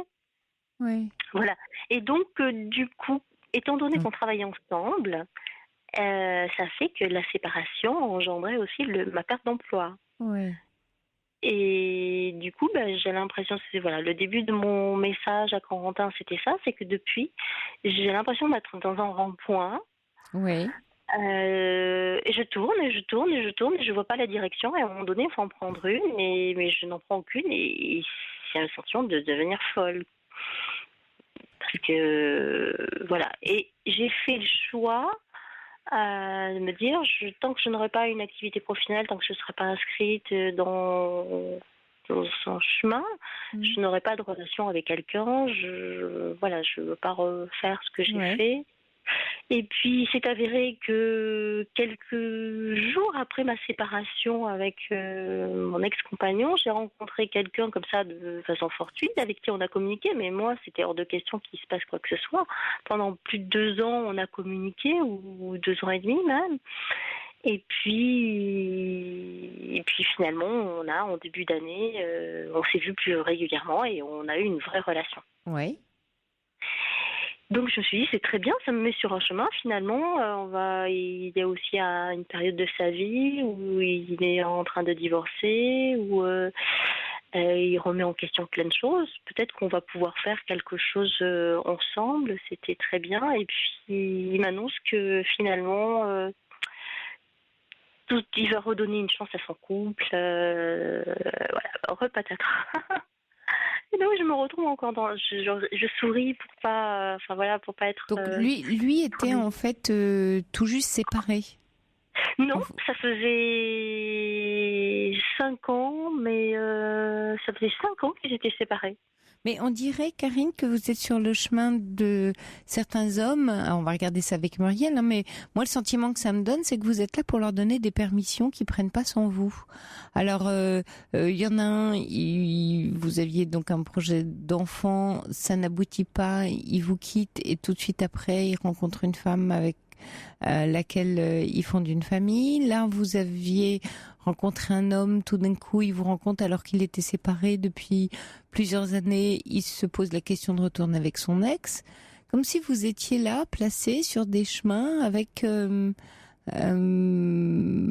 vous vous autorisez, mais vous, la question c'est vous, c'est pas pour vous que ça se passe. C'est ça. C'est pas pour moi que ça se passe, exactement.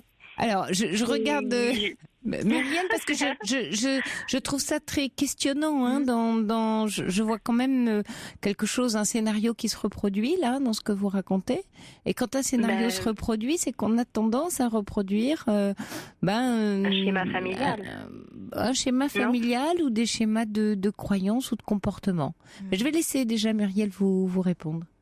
Alors, Karine, est-ce que vous connaissez votre ascendant ?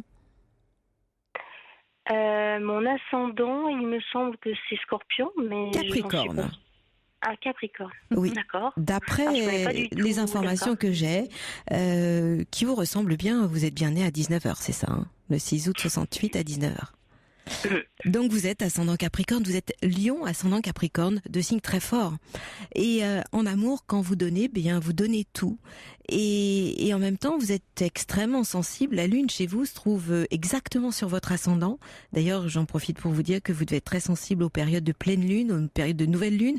Est-ce que vous les sentez très fort quand parce que vous avez du mal à dormir ou vous sentez un peu irrité ces jours-là? Vous avez remarqué ou pas? Ah non, mais c'est plus que ça, c'est carrément, je suis calée au niveau du cycle, au niveau de la pleine lune. Alors ouais. Carrément... En fait, la lune est vraiment sur votre ascendant. Et en fait, quand on a ce genre de choses, on peut dire qu'on est lunatique. Ça veut pas dire que vous changez comme ça d'humeur. Ça veut dire que vous êtes extrêmement sensible au mouvement de la lune qui bouge quand même tous les 2 jours et demi. Et je dirais qu'avec les hommes, vous êtes à la fois quelqu'un qui rassure. En fait, j'ai presque l'impression que vous jouez le rôle de l'homme. Parce que finalement, vous avez une voix très féminine, vous devez être très féminine. Mais dans votre attitude, surtout en couple, en fait, la maison du couple chez vous se trouve dans le signe du lion, dans une partie du Cancer et du signe du lion. Ce qui veut dire qu'il y a vraiment ce besoin d'avoir une attitude presque royale ou seigneur, grand seigneur en amour. Et la planète Vénus se trouve aussi dans le signe du lion. Donc, quand vous aimez, je dirais que vous donnez tout et peut-être que vous donnez trop. Et la Lune, et en même temps, c'est très compliqué parce que comme vous avez cette sensibilité extrême, d'autant que votre date de naissance donne le chiffre 2, ce qui veut dire que la vie à 2 est essentielle pour vous. Vivre seul, ça n'a pas d'intérêt. Donc vous avez besoin d'un bonheur qui soit simple et sans histoire et qui se partage. Et en même temps, vous avez besoin de temps pour vous engager. Et l'engagement est essentiel. Et en même temps, vous vous protégez terriblement. Parce que cette Lune dans le signe du Capricorne, c'est une certaine distance. C'est aussi la relation à la mer. Une mer qui a pu vous paraître quelquefois un peu distante. Donc vous êtes coincé entre ce désir d'engagement vraiment important et puis cette peur de vous tromper, avec ces moments de remise en question en profondeur. Donc tout ça, je dirais que ça se bouscule. Mais si j'avais un conseil à vous donner, ce serait peut-être d'apprendre à plus recevoir et vous raconter davantage et vous ouvrir en même temps un peu plus. Parce que je trouve que au travers ce que j'ai sous les yeux, au travers votre ciel astral. Alors quand je vous parle comme ça, je répondrai à une personne qui posait la question, qu'est-ce que c'est que l'astrologie? Eh bien, c'est simplement qu'en prenant votre date de naissance, votre heure et votre lieu de naissance, je monte la carte du ciel en 2 secondes et je me plonge dedans. Et c'est en ayant votre carte du ciel sous les yeux que je peux répondre à vos questions. Et en fait, ce que je vois, c'est que c'est compliqué de passer à l'acte, passer à l'action et de l'engagement au niveau du couple chez vous. Est-ce que vous vous retrouvez dans ce que je vous raconte? Oui, mais là j'en suis même à ce... Mais tout à fait, je me retrouve. Mais même professionnellement, là, du coup. Oui. Parce que finalement, le fameux rond-point dont vous parliez tout à l'heure. Alors oui. Ah ouais. Alors je me suis promenée dans toute votre vie aussi et j'ai vu que vous étiez sortie jeune de l'enfance à 25 ans et vous êtes dans cette période actuelle où vous auriez besoin plus d'un travail indépendant, besoin de créativité. Qu'est-ce que vous faites? Ben justement, je sais plus quoi faire. Un travail indépendant, créatif. J'ai été indépendante très longtemps, mais financièrement c'était trop difficile, j'ai arrêté. Mmh. Le commerce de luxe, ça vous intéresse? Tout ce qui touche le commerce de luxe? Le commerce de luxe. Oui, c'est ce qu'il y a de marqué en particulier. Mmh. Et quant à la vie amoureuse, ce que je vois, c'est qu'il y a aussi un grand besoin de liberté, parce que finalement, vous avez à la fois besoin d'être à 2, et en même temps, il y a un côté tout à fait solitaire chez vous. Vous avez besoin aussi de cette solitude. Donc en fait, peut-être qu'il y a à apprendre à échanger, donner, recevoir. C'est un peu comme ça que j'interpréterai ce que j'ai sous les yeux. Oui, c'est exactement ma conception effectivement, du couple. Et là, vous voyez, Karine, quand Muriel vous disait que vous avez tendance à jouer le rôle de l'homme, donc en étant rassurante, moi je vous disais, j'ai l'impression que dans ces histoires, vous avez donné la permission. Donc vous leur avez ouvert des portes en fait. Mais vous savez ouvrir pour les autres, mais est-ce que vous savez ouvrir à l'intérieur de vous-même? Non, c'est vrai. Ce qui du coup est très compliqué de prendre une décision. Tout se tient, tout est très logique dans ce que vous a dit Muriel et dans ce que vous racontez. C'est-à-dire qu'on voit bien aussi que pourquoi c'est compliqué de prendre une décision quand on n'a pas le canal ouvert vers soi. Sur quoi on va décider? C'est normal que vous fassiez le tour du rond-point parce que les routes, si elles vous parlent pas, les routes d'un rond-point, a priori, quand on est sur le rond-point, elles se valent. La direction qui vous est donnée, c'est le sens que ça a pour vous. Et le sens, il est à l'intérieur, il n'est pas dehors. D'où je vous expliquais le fait de me dire, finalement, peut-être qu'une relation m'engagera dans un sens. Ah voilà, donc de laisser comme un destin choisir, c'est-à-dire c'est la relation qui m'entraînera et donc je m'accroche ou je m'agrippe à une relation qui me montrera le chemin. C'est ça l'idée? Ou de construire ensemble. Non, moi je suis dans une notion de construction ensemble, un peu ancestrale, où la famille, on vit ensemble, on n'a pas besoin, on vit sous le même toit, on n'a pas besoin de transport pour aller travailler. J'ai connu ça avec mon ex-compagnon où on avait une entreprise ensemble. J'ai trouvé ça formidable d'être ensemble tout le temps, on parlait et on échangeait énormément, on communiquait et de travailler ensemble. Alors il y a plein de gens qui disent que c'est terrible. Et moi, vous aimez bien. Moi je trouve que c'est très très enrichissant. J'ai trouvé ça formidable. Vous avez aussi une tendance à materner, non? Peut-être oui un peu. Vous maternez, vous avez aussi un côté paternaliste. Vous avez les deux. Vous avez les deux au niveau du couple. Parce que le couple chez vous se trouve dans une partie du signe du Cancer et dans le signe du Lion. Donc à la fois, il y a ce besoin de couvrir l'autre, comme si c'était un peu votre enfant, et puis de devenir finalement sa maman. Et puis en même temps, il y a ce côté, cet ascendant Capricorne qui a toujours besoin de protéger. Avec cette lune en Capricorne, on en rajoute une couche, et avec cette difficulté aussi à vous ouvrir, et en même temps, vous avez une tendance à rester dans la distance. Donc à peut-être quelquefois paraître un peu froide pour l'homme, pour l'autre qui est en face de vous. La bonne nouvelle, c'est que vous êtes tout à fait capable de vous remettre en question en profondeur. Oui. C'est une bonne nouvelle. Ben oui, la planète Pluton. C'est ce que je fais en faisant le tour du rond-point, mais bon, c'est un peu long. Et puis il y a ce besoin d'indépendance, de liberté. Est-ce que finalement le tour du rond-point, comme vous dites Karine, quelles sont les informations qu'il vous donne? Est-ce qu'il vous renseigne sur vous? Parce que pour arriver à choisir... Non, justement, c'est ça, et c'est pour ça que je vous appelle, parce que je me dis que c'est le chemin de la folie, en fait, ce rond-point-là. Je tourne et je vois pas de direction. J'ai envie de vous dire, c'est pas tourner pour tourner. C'est-à-dire que quand vous... J'en suis là, quoi. Parce que la remise en question, c'est une chose, mais se remettre en question pour quoi faire? Si c'est se remettre en question pour le principe de passer son temps à douter de soi, effectivement, on fait le tour du rond-point sans jamais choisir une route.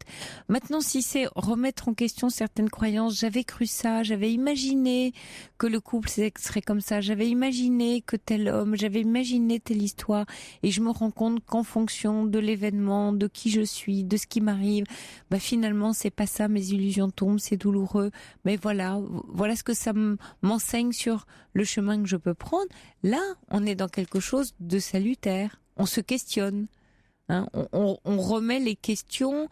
En fait, on remet en scène les réponses aux questions auxquelles on avait répondu par le passé, et ce ne sont plus les mêmes réponses. Mais pas de la remise en question pour de la remise en question. Oui. Parce que quand vous dites je le fais beaucoup, vous faites quoi? Vous voyez un psy, vous travaillez sur vous. Comment ça se passe? Qu'est-ce que vous faites? J'ai fait une thérapie. Ouais. Qui s'est plutôt bien finie, qui s'est plutôt bien passée. Qui s'est fini à mon goût un peu trop vite. Ouais. J'étais pas tout à fait prête. Il a été très positif en me disant qu'il avait vu quelqu'un d'entreprenant. Bon, je l'ai vu au moment où vraiment j'étais à plat. J'ai fait une dépression. Je dormais toute la journée. J'ai été le voir en lui disant les médicaments, parce qu'il m'a donné des antidépresseurs. Je te le vois en me disant mais les médicaments que vous me donnez ça va pas du tout, je dors toute la journée. Alors Karine, il nous reste malheureusement 45 secondes. Mais si vous alliez le revoir tout simplement en lui disant je tourne autour du rond-point, là ça va plus du tout. Eh ben, ce serait une bonne idée. Ce serait une bonne idée, dit Muriel. Pardon ? Qu'est-ce que vous avez dit, Karine, que... Et qui répondait pas, peut-être qu'il est parti à la retraite, je sais pas, faudrait que je revoie quelqu'un peut-être. Ouais, ce serait bien. Juste pour élaborer ces pistes sur Rond-Point, pour vous aider, voilà, à prendre une route. Merci Karine, merci de votre confiance, merci de nous avoir appelés ce soir. Merci à vous Muriel d'avoir été à mes côtés, à nos côtés. Merci Sophie. Nous pour les auditeurs. On a passé une très belle soirée en votre compagnie sur l'antenne d'Europe 1. Je vous souhaite à tous une belle semaine. Il est 1h, bien sûr c'est le Carillon, vous écoutez Europe 1. On se retrouve vendredi prochain à 23h dans la libre antenne. Très très belle et douce semaine. C'est vrai que demain est un jour férié, alors reposez-vous bien, profitez-en. Et puis je vous laisse en compagnie d'Europe 1 Music Club, Émilie Mazoyer, Jean-Philippe Ballas. Je vous embrasse, au revoir.